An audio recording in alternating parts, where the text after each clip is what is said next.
مولاي صل وسلم دائما دائما دائما.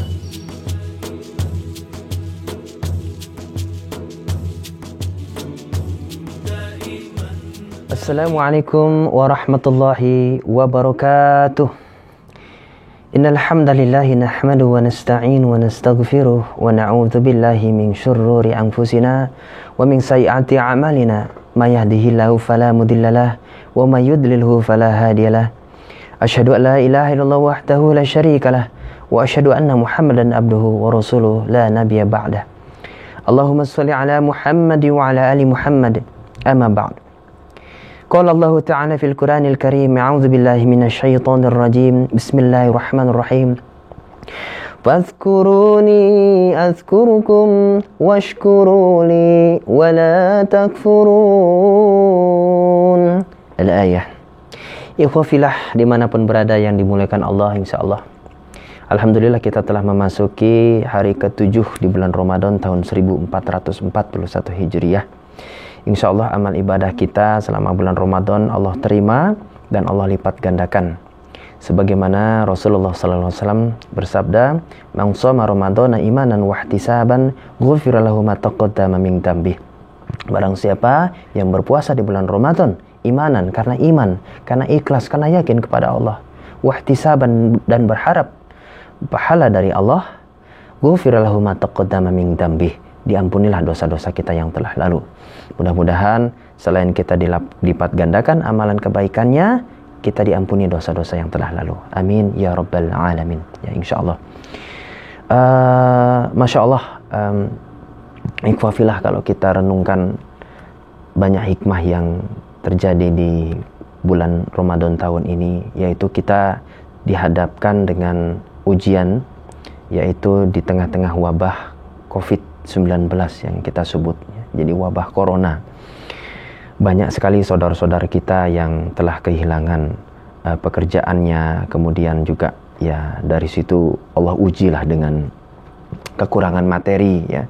Kemudian ada juga yang saudara kita juga diuji oleh Allah kehilangan ya sanak famili yang dicintai. Semua itu Allah telah firmankan.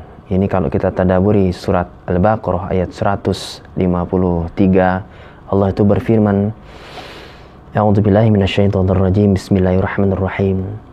Ya ayyuhalladzina amanu ista'inu bis-sabri was-salah, innallaha ma'as-sabirin. Wahai orang-orang yang beriman, memohonlah pertolongan kepada Allah. Ini Allah tuh mewajibkan ini kepada orang beriman untuk hanya memohon pertolongan kepada Allah. Sebagaimana kita berulang-ulang membaca surah Al-Fatihah dalam salat kita. Iyyaka na'budu wa iyyaka nasta'in. Hanya kepadamu ya Allah kami menyembah, dan hanya kepadamu ya Allah kami memohon pertolongan. Jadi Allah ini meminta kepada kita yang orang-orang beriman hanya memohon kepada Allah, diiringi dengan sabar dan salat. Innallaha ma'as-sabirin. Sesungguhnya oleh Allah bersama orang-orang yang sabar.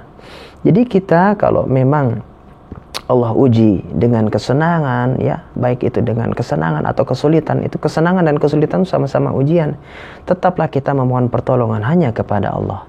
Jadi bukan kepada makhluk, tetapi kepada Allah, minta kepada Allah. Karena fadhkuruni azkurkum. Fadhkuruni azkurkum. Kalau kita ingat kepada Allah, Allah pun akan ingat kepada kita. Wad'uni astajib lakum, dan memohonlah kepadaku, kata Allah, maka akan aku perkenankan doamu. Masya Allah. Kalau kita memahami dan mengimplementasikan betapa Allah itu memang menguji manusia. Sebagaimana di surah Al-Mulk ayat 2, Allah berfirman, A'udzubillahi minasyaitonirrajim, Bismillahirrahmanirrahim. Allazi khalaqal mauta wal hayata liyabluwakum ayyukum ahsanu amala. Sungguhnya Allah menciptakan mati dan hidup, dan Allah menguji, ini pasti menguji bagi kepada hambanya, dan akan tahu mana amalan yang terbaik di antara hamba-hambanya yang diuji. Dan Allah Subhanahu wa taala berfirman dalam surah Al-Baqarah ayat 155. Ini kita tadaburi aja satu persatunya. Allah berfirman, وَلَنَبْلُوَنَّكُمْ بِشَيْءٍ مِّنَ الْخَوْفِ وَالْجُوعِ. Nah, di sini Allah mengatakan akan menguji hambanya dengan sedikit ketakutan dan kelaparan. Jadi kondisi gini nih kita tuh udah ada namanya ketakutan, aduh takut ini, takut kehilangan, takut ya. Kemudian sedikit kelaparan. Kemudian dilanjutkan wa naqsim minal amwali wal anfusi was samarat. Dan kekurangan harta, jiwa dan buah-buahan. Wa basyiris sabirin. Dan berikanlah kabar gembira bagi orang-orang yang sabar. Masya Allah, di sini Allah udah kasih petunjuk. Kita mau diuji sebagaimanapun, satu, harus memohon pertolongan hanya kepada Allah, diiringi dengan sabar dan sholat. Dan Allah pasti akan menguji hamba-hamba Allah. Ya. Kemudian Allah pun berfirman di surat Al-Baqarah ayat selanjutnya di ayat 156, alladzina idza asabathum musibah qalu inna lillahi wa inna ilaihi raji'un. Yaitu orang-orang yang apabila ditimpa musibah mereka berkata, sesungguhnya kami ini milik Allah dan sesungguhnya akan kembali kepada Allah. Masya Allah, di sini Allah tunjukkan orang-orang yang mengucap inna lillahi wa inna ilaihi raji'un tatkala diberikan musibah, tatkala diberikan ujian, ulaika alaihim shalawatum mir rabbihim wa rahmah. Itulah orang-orang yang kata Allah yang memperoleh ampunan dari Tuhannya dan mendapat rahmat dari Tuhannya. Wa ulaika humul muhtadun, dan itulah orang-orang yang mendapatkan petunjuk. Ikhwafillah, kalau kita tadaburi surah Al-Baqarah dari ayat 152 sampai 157, insya Allah kita memahami, oh ya, berarti memang Allah itu ingin dekat dengan hambanya. Kalau Allah ingin dekat dengan hambanya, itu lewat ujian.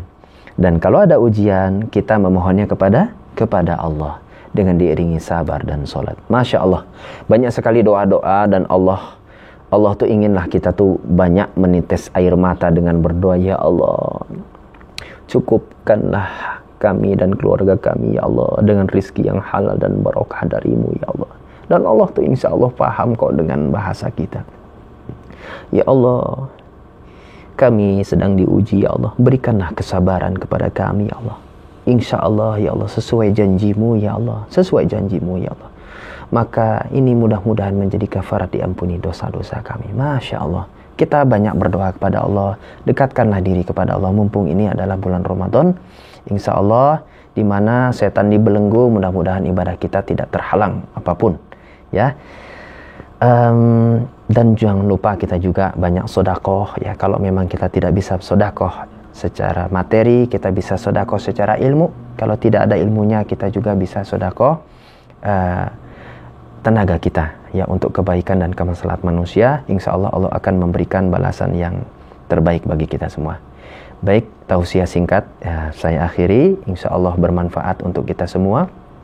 Mohon maaf jika ada kesalahan. Kesalahan adalah sumbernya dari saya, dan kesempurnaan hanya dari Allah yang Maha Sempurna.